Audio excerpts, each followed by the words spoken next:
Ms. Donnelly. I'm Elaine Donnelly. I founded the Center for Military Readiness in 1993. In that year, Bill Clinton announced his intent to lift the ban on homosexuals in the military. He proposed a concept known as Don't Ask, Don't Tell, which Congress rejected. In fact, most of the problems we're hearing about today are coming about because the Department of Defense, Bill Clinton, imposed Don't Ask, Don't Tell on the military, even though the law says something different. If the law had been given a name of its own, it would have been called the Military Personnel Eligibility Act of 1993, because you see, it is all about eligibility, but it doesn't have a name of its own other than the technical name, Section 654, Title 10. We support this law. We do not support Don't Ask, Don't Tell. The law was passed with overwhelming bipartisan majorities, and it's been upheld as constitutional several times. The only compromise was the dropping of the question, are you homosexual? Used to be on induction forms. That question can be reinstated at any time, and it should be. Because to say that you can't ask questions about eligibility is like telling a bartender that you cannot serve liquor to people who are underage, but you cannot ask them for ID. It makes no sense. It's not good policy, but the law is good policy.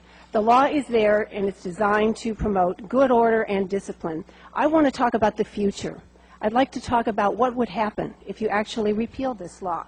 The result would be devastating because the military doesn't do things halfway. And if you say that this is in the tradition, the proud tradition of civil rights, which we have seen in our history in positive ways, if we say that a sexual minority from here on is going to have special rights, that means that anybody who disagrees is contrary to the zero tolerance policy.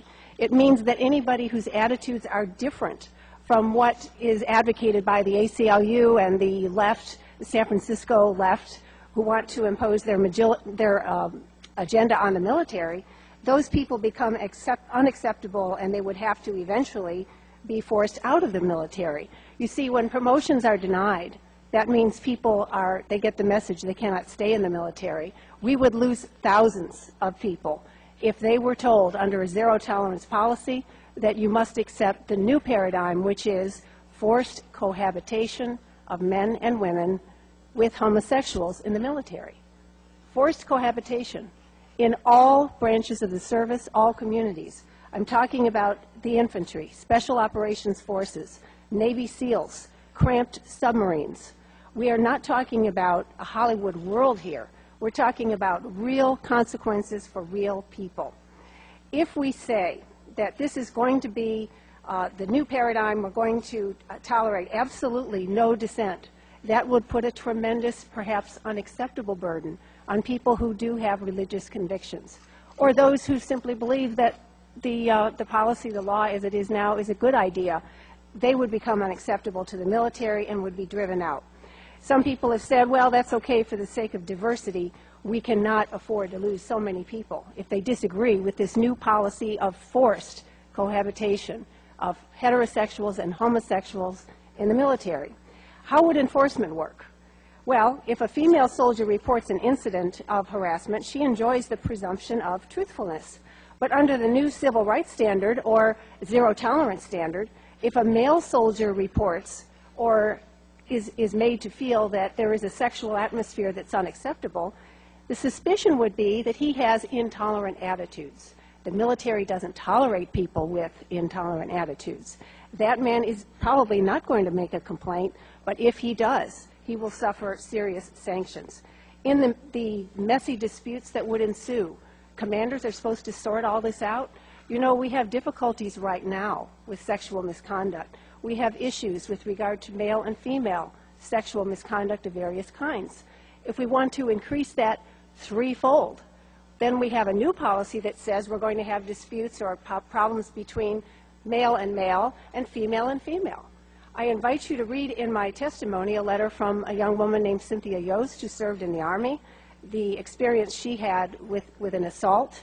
I invite you to think about her suggestion that when photographs were taken of her and her fellow soldiers in the shower, was this the kind of thing that we want to see in the future, especially in the days of the iPhone and the internet? Do we want to have a sexualized atmosphere in our armed forces, all branches, submarines, infantry, all the rest of it. There is not enough time to go into all of the various kinds of things that would ensue, but perhaps I can talk about a couple of things. Number one, you will not get full information about what is happening in the field. We've had an incident just recently, a Navy chaplain who abused midshipmen, 2 other members of the service. He was HIV positive. He abused his authority. And yet, the record of his court-martial doesn't show homosexual conduct. It shows the worst things that he did, but you will not get a feedback of what is happening in the field because even Navy Times agreed we're not getting adequate information from the Department of Defense. You should ask about cases like Lamar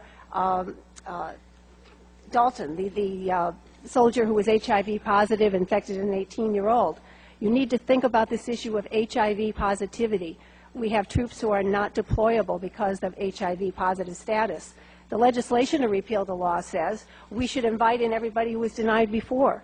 What is that going to do to our medical system? How does that encourage trust? How does that help our military to have strong discipline and morale?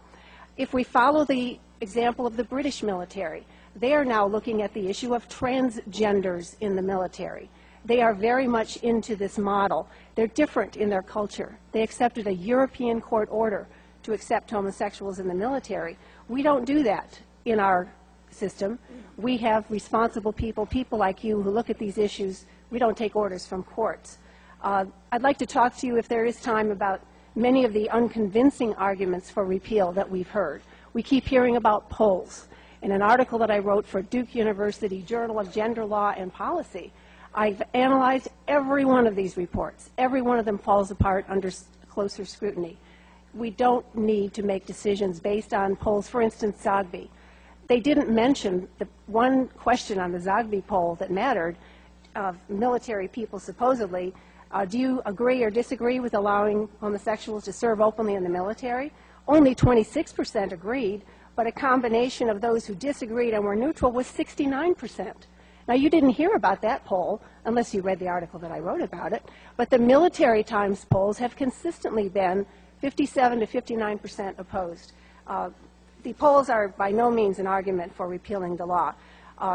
Discharges. How many discharges are there? The numbers are very small. You have my written testimony. The documentation is there. Pregnancy, weight loss standard violations, the discharges are much greater numbers. Is the Department of Defense not enforcing the law? Well, I would agree. The Department of Defense has been derelict. They have not enforced the law properly. When they suggest there's nothing against gays and lesbians being in the military based on sexual orientation, that is dissembling. The law doesn't even say that phrase, sexual orientation. It is so vague you cannot define it. It is based on conduct. A person who engages in that conduct and says so is someone who is not eligible to be in the military.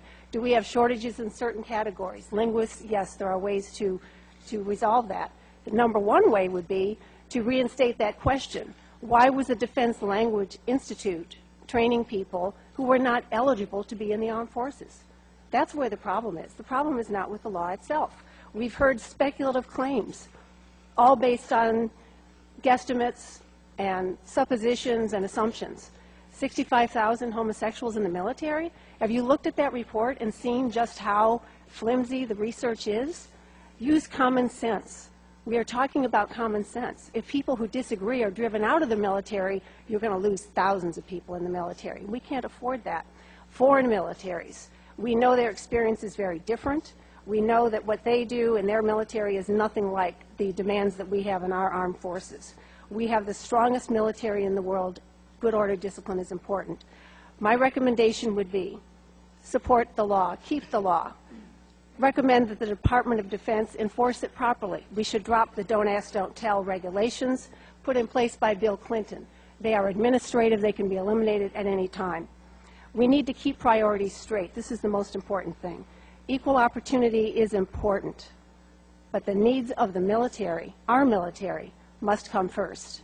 It's the only military we have, and we have to make sure that policy is the best that we can have for our brave men and women in the military. Thank you. Thank you.